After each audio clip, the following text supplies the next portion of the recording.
एक छोटा सा गांव था, चांदपुर, जो हरे भरे खेतों और पुरानी बावलियों के लिए जाना जाता था। गांव के बीचों बीच एक विशाल बरगद का पेड़ था, जिसके नीचे लोग दिन भर की थकान मिटाने बैठते थे। लेकिन इस गांव में एक डरावना रहस्य छिपा था, जिसका नाम था रघुवीर ठाकुर। रघुवीर एक 75 साल का जमींदार था, जिसका पुराना किला गांव के बाहर एक सुनसान पहाड़ी पर खड़ा था।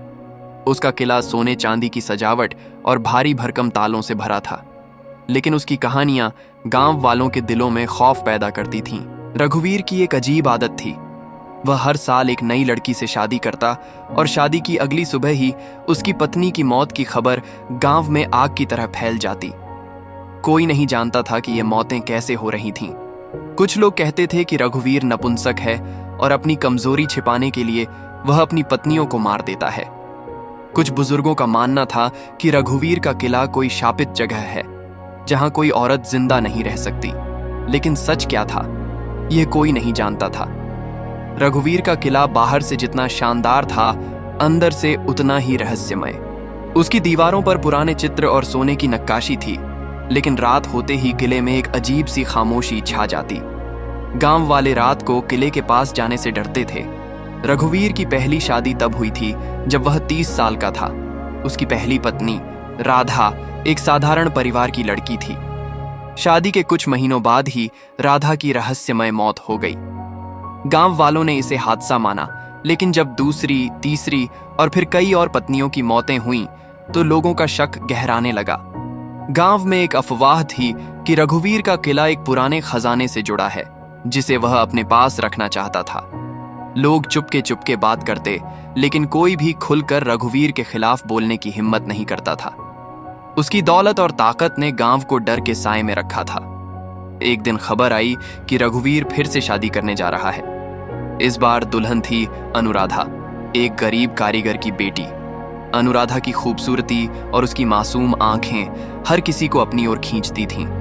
लेकिन गांव वालों को उसकी शादी की खबर से कोई खुशी नहीं थी। वे जानते थे कि अनुराधा का अंजाम भी बाकी पत्नियों जैसा होगा। शादी का दिन आया। किला फूलों और दियों से सजा था। रघुवीर सोने की पगड़ी और भारी गहनों में लिपटा किसी राजा की तरह लग रहा था। अनुराधा लाल जोड़े में उदास बैठी थी। शादी की रस्में पूरी हुईं और रात को रघुवीर अनुराधा को अपने किले के सबसे बड़े कमरे में ले गया। अगली सुबह, जैसा कि सबको डर था, अनुराधा की मौत की खबर गांव में फैल गई। गांव वालों ने सिर झुकाकर इसे एक और हादसा मान लिया, लेकिन उनके दिल में सवाल गूंज रहा था, रघुवीर ऐसा क्यों कर रहा है? गांव में एक युवा शिक्षिका थी, सरिता। वह गांव के स्कूल में बच्चों को पढ़ाती थी और औरतों को उनके अधिकारों के बारे में जागरूक करती थी। सरिता ने बचपन से रघुवीर की कहानियां सुनी थीं। वह जानती थी कि रघुवीर की शादियों के पीछे कोई गहरा रहस्य है। उसने अपनी सहेली ममता से इस बारे में बात की। ममता ने कहा, सरिता, रघुवीर से दूर रहो। वह बूढ़ा जरूर है, लेकिन उसकी ताकत और धन से कोई नहीं बच सकता। लेकिन सरिता ने जवाब दिया, अगर हम सब चुप रहे तो यह जुल्म कभी नहीं रुकेगा। कोई तो होगा जो रघुवीर के सच को जानता हो। सरिता ने ठान लिया कि वह इस रहस्य को उजागर करेगी। उसने गांव के बुजुर्गों से बात करने की कोशिश की, लेकिन कोई भी साफ साफ कुछ नहीं बोला। तब उसने किले के एक पुराने नौकर गोपाल से संपर्क किया। गोपाल ने बताया कि रात को किले से अजीब अजीब आवाजें आती हैं और रघुवीर अक्सर अपने कमरे में अकेले बड़बड़ाता रहता है। सरिता को लगा कि अगर वह रघुवीर के करीब पहुंचे तो शायद कुछ राज खुल जाए। एक दिन रघुवीर ने खुद सरिता के घर शादी का प्रस्ताव भेजा। गांव में यह खबर चौंकाने वाली थी। सरिता के माता पिता डर गए, लेकिन सरिता ने कहा, यह मौका है। अगर मैं कुछ न कर सकी तो कोई और भी नहीं कर पाएगा। उसने शादी के लिए हाँ कर दी। शादी का दिन आया। सरिता ने लाल जोड़ा पहना और उसके चेहरे पर एक गहरी मुस्कान थी। रस्में पूरी हुईं और रात को रघुवीर उसे अपने कमरे में ले गया। सरिता अंदर से डरी हुई थी, लेकिन उसके इरादे मजबूत थे। रघुवीर बोला, तुम बाकी लड़कियों से अलग हो, तुम में कुछ खास है। सरिता ने जवाब दिया, रघुवीर जी, मैं आपके रहस्य को जानने आई हूं। यह सुनते ही रघुवीर का चेहरा पीला पड़ गया, लेकिन उसने खुद को संभाल लिया। रात गहराने लगी। सरिता ने देखा कि कमरे में एक पुरानी लकड़ी की अलमारी थी जो हमेशा बंद रहती थी। उसे शक हुआ कि शायद उसमें कुछ छिपा हो।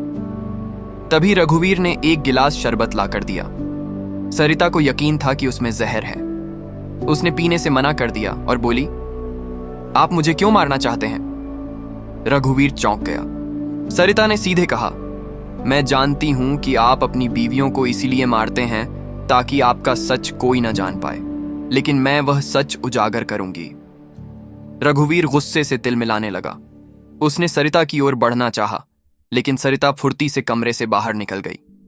वह रात के अंधेरे में किले के पिछले दरवाजे से भागी और गांव के बाहर एक पुराने शिव मंदिर की ओर चली गई। मंदिर जीर्ण शीर्ण था, लेकिन उस वक्त वही जगह उसे सुरक्षित लगी। वह मंदिर के एक कोने में बैठ गई और सोचने लगी कि रघुवीर का सच क्या हो सकता है।